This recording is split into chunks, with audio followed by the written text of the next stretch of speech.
Welcome to week 4 of Herbs for Health at the Concrete Gardens. This week we're looking at plants in the mint family and plants for flavour, and we're going to be making a few different preparations with them. Now these are mostly plants that you can find in the Concrete Garden, so I'll be telling them where you can find them. Some of them are in really good health at the moment, others are kind of going past it a little bit, so might be thinking about it for next year. The first plant that we're going to look at is this one here. So if you can see this little green thing here, and this is lemon balm, and currently quite a lot of it in the garden is like this, so it's got these little white flowers that have started to come out. Now generally with plants that flower, when you use the leaves you tend to stop using them once they've flowered, because a lot of the energy from the plant goes into the flowers instead of into the leaves. With lemon balm, it's ideally harvested when it's like this without the flowers, but actually it's got such a strong flavour and such strong medicinal characteristics that actually it's generally fine to harvest it for most of the year. It's also perennial, so it'll die back and then it'll come back in the spring, and sometimes if it's a mild winter you can really harvest lemon balm almost every month of the year. I've seen it growing when it's frosty, so it's quite a good one for that. So what we're going to make with the lemon balm is a tea, and I've got here's one I made earlier. So what I've just done is taken a few lemon balm sprigs, put some hot water on top of them, and then I had this little cloth sitting on top to keep all the essential oils and the aromatics in. And this is, funnily enough, a lemony tea. So it tastes quite lemony, it's really pleasant and refreshing, it's lovely fresh, and it's also very good dried. And what you would use that for is stress and stomach upsets. So lemon balm is one of those plants that is really good at getting the gut-brain connection going again. So if you've been having upset stomach, you might have had a wee infection, or maybe it's just upset because you're stressed, and you're having just all kinds of things going on that aren't really working for you, that's probably because your gut and your brain aren't communicating with each other properly. So your brain is constantly telling your gut, keep things moving, keep things moving, keep things moving. And if it's not doing that, then that's when you can cause problems like constipation, diarrhea, that sort of thing, and lots of bloating as well. So lemon balm is fantastic for that. It helps to lower your stress and anxiety levels, but it also gets that kind of gut-brain connection going as well. Another thing that lemon balm is very good for in either an infused vinegar or a tincture is as an antiviral, and it's particularly used for things like cold sores. So what I like to do is make a lemon balm vinegar and then put that in a little spray bottle, and when you get a cold sore, you're starting to feel a tingle of a cold sore, spraying that on. You can spray it on neat, but sometimes that's a little bit much and a bit stingy if you've got some raw skin, so I would usually recommend 50-50 with some clean water, and then spray that on. And as you'll notice over time, the cold sores become less frequent, they don't last for as long, and sometimes you can get rid of them altogether, because obviously for a lot of people cold sores are caused by stress, and the lemon balm in that case is doing the nice double action of both being antiviral and reducing your stress levels. So hopefully that's something that can be used to kind of treat that. You could also use it in the same way for things like shingles, anything viral, and it's just a really, really lovely tonic, but best used as extracted in a vinegar or an alcohol. You will see people suggesting to use lemon balm essential oil on cold sores, and you can do that, but it would possibly bankrupt you, because pure lemon balm essential oil is incredibly expensive. It's maybe for a little bottle can be like £20-25, and if you do find it cheaper, it's usually because it's not actually lemon balm, it's usually something else with a lemony smell. So it's not going to have the medicinal effects. So yeah, that was lemon balm. Makes a lovely tea, either fresh or dried. So talking about vinegars, the next plant I was going to look at is this one here, which might be familiar to some of you. Now the version in the Concrete Gardens at the minute of this, so this is sage, and I forgot to tell you the Latin name for lemon balm. Lemon balm is Melissa officinalis. We've got a lot of officinalises here. This is Salvia officinalis, or sage, and I was taught that officinalis, rather than meaning the official version, means the one out the back of the shop, the one in the office. So this is just like your commoner garden sage. So there are other kinds of sage, like clary sage people might have heard of. This is just your bog standard version, the kind that people would have with roast meats, that sort of thing. So sage is very good as an infused vinegar, and what we do to make that vinegar, so I've got a jar here, and I'm probably not going to use quite all of this sage, but what you can do is, if you have a big jar, you could just pop it all in like that and maybe force it down a wee bit, but I'm going to take off the leaves and maybe crush them a little bit as well, and what that does is it starts the infusion process going a little bit more quickly, and what it means is that you can use the vinegar pretty much immediately, and it will have some of the qualities of the sage in it. So I just give it a wee bit of a crush. Some of you may do this whenever you're cooking with it as well, and then do the same with this one here. So just get all the bits off there. Give that a bit of a crush. Now with the vinegar, you don't have to be too cautious about how much plant matter you put in. The next thing we'll be looking at, we'll talk about that a little bit more, but with the vinegar, you can put in quite a lot of plant matter and have quite a strong vinegar quite quickly, because the vinegar starts to preserve the bits of the leaf, so you don't have to worry about it going mouldy, and that's more of a consideration for other things. So we've got all the sage in there, a lot of sage in there, quite battered. So if I force that down, probably about half full. You could put a little bit more than that in, but even if you only got the tiniest amount of sage, you can still get a reasonably strong vinegar. You just need to leave it for longer. Now, I have a massive one of these 5 litre bottles at home, and I just poke sage into it periodically and then pour some out and use it now and again as well. So we just pour this over till it's covered.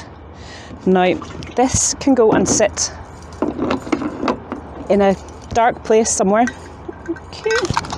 And of course you would label it as well. So this can sit in a dark place. Now you can see some of the bits of the sage are starting to pop up a little bit.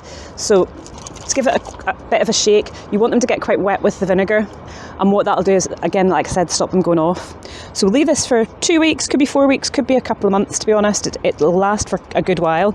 And then you strain that off using a sieve, maybe ideally with a little bit of muslin on the inside of it so that you can catch, because obviously we've ripped that up, so there are some little bits there. And then you don't want to be sitting in it for ages and ages and ages.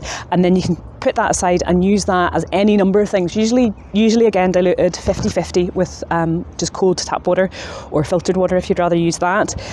So you can use it as a hair rinse, particularly for dark hair. So you could tell that I have not used it as a hair rinse, but it's meant to be, in a lot of countries people use sage hair rinses, and it's meant to give your hair kind of dark silky look. It's also very good for your throat, so you can use it as a gargle, and again 50-50 I would say, because it can be a bit much on the back of your throat if you've just got the pure vinegar, especially with that quite strong sage flavour. I also use it as a mouthwash. It's very good for your gums. It's astringent, so that means drying, so it kind of keeps, tightens the gums, which generally most of us want, because most of us have slightly receding gums over the age of about 25. So you can use it for that, and again you just swirl that around and spit it out, and it's kind of a little bit more natural than using some of the chemical mouthwashes that you can use. And then favourite thing that I recommend people to do with it is to put it in a little spray bottle. This time you can do it neat and use that if you wake up during the night with hot flushes. So it has a cooling action. It stops sweating. It also stops breast milk, so sometimes women take it at the end of breastfeeding to kind of dry out with breast milk, but it also has some hormonal actions as well, so it's acting directly on the sweating element of menopausal hot flushes, but also it's acting on the actual hormonal element of the menopause itself. You can also use it for just sweating in general, but that's a very thing you need to be very cautious about, because there's a whole area of kind of work around fever management. So if someone has a very high temperature because they've got an infection and they're sweating, that sweat's actually doing them good. So in those sorts of cases, back to the sore throat, if you had a sore throat but you were also quite feverish, you'd maybe avoid sage because you don't want to stop that fever. Obviously if fever gets very severe, then you'd want to be seeking medical attention for that, but that's the only time you would really avoid it, would be if you're breastfeeding and want to keep breastfeeding, or if you're sweating and want to keep sweating, which sounds an unusual option, but it will sometimes be the case. So that was sage, Salvia officinalis, and both sage and melissa are in the mint family. If you look at trying to work out if something's in the mint family, it has very distinctive square stems. So you've got 2 parallel bits there, 2 parallel bits there. And if you look through a cross section of it, it's a square. And then it has what are referred to as alternate opposite leaves. So the main leaves they're opposite each other, but then the next set up turn round and they're opposite on the other plane, and then it goes along doing that. So it's a nice way to kind of work out whether something's, if you think it might be in the mint family. There's lots of hybridized mints as well, so there's lots of different mints that this can be quite hard to work out which one they are, but these ones are good standard ones. So the third mint we're going to look at, again, is one that people might recognise. This is another officinalis. This is Rosmarinus officinalis, or rosemary, and this is known as a herb of remembrance. So people used to wear a sprig of it to kind of remember somebody, if that was someone who was far away or somebody who died. And it is also very good for your memory. So what I'm going to do with it is put it into oil. Now with oil, you do need to be a little bit more careful because you can put too much of the herb in. If you think about dried rosemary, this is quite wet, this herb, even though it is physically dry. There's quite a lot of moisture in it. So there is also, luckily for us, quite a lot of anti-infective properties in it. So if you can think of the smell of rosemary, and I think I might bring my secateurs in for this. If you think about the smell of rosemary, it's quite distinctive, it's quite strong. Probably reminds you of food a little bit. I find it hard to drink tea of it because it just makes me hungry because I just think about roast dinners. But yeah, so it's quite distinctive, and that's because of lots of its anti-infective properties. And that will help a bit because it's obviously harder for moulds and things like that to grow when there's a lot of anti-infective herb bits in there. But it isn't impossible. So we're okay to do this as a not dried herb, but we don't want to do too much of it. So say one more sprig, and I'm going to be a bit less careful with this one and just chop it like that. So we're definitely going to need to use a muslin and a sieve for this because I've got some quite little bits of rosemary in. Again, if you had like a really tall long jar or something like that, you can put it in and leave it in for a bit. And just have it standing upright, and that can look quite nice as well. That's feeling good. So in terms of the sort of memory element of rosemary, similar idea to the vinegar. We pour on some oil. So we've got some olive oil here. So you can just use a plain sunflower oil. Because this is olive oil, it will mean that you can use it. It'll be much more tasty if you want to use it from a kind of culinary perspective. That was very close, but I made it just. So I'm just pouring that on as slowly as I can. The idea being that hopefully the weight of the oil holds the rosemary down and kind of stops it from floating up too much to the top. And the smell of this is amazing. So we'll put this on a sunny windowsill, which hopefully will have the sun for a wee while yet, and leave that for 2 weeks and then strain it. When you're straining an oil, and just the last bit did it, oh well. When you're straining an oil, got that, cool. Ideally you want to use maybe like a special, like a jelly bag or a double layer of muslin, but you can just put it through regular muslin, but you will lose some of the oil to the muslin there. So we put the lid back on this, and I'm just noticing that so I've got the stalk of my rosemary, some of the rosemary's sitting up a wee bit proud there, so I'm just trying to poke that down. You can, if you're kind of worried about something going off, create like a little spokes of toothpicks, or actually you could use bits of the rosemary, so you break off bits of the rosemary and put them in a little crisscross design to hold the other bits of rosemary down. But like I say, because it's got so many anti-infectives and things in it, it's unlikely that you would need to do that with rosemary itself. So when we strain that off, I would put it into little jars, and then you can use that as a temple rub. So just take little dabs of it, and there's like a little divot just at the edge of your eyebrow, and that's your temples. And if you kind of rub oil into those, it's very good for tension headaches. It allegedly will help your memory, but like, you can't guarantee these things. I think you need quite a lot of rosemary. But it's a very, very nice thing for like as a temple rub, and it's a nice thing to make up as a gift. If you know someone who gets headaches, you could melt down some beeswax and mix it with that, or some cocoa butter, and make a little sort of ointmenty balm. One thing about rosemary to be cautious of is in very high quantities, so at the level of, say, the essential oil, which is very, very, very, very strong. This is an infused oil. The essential oil is extracted through a more kind of factory process.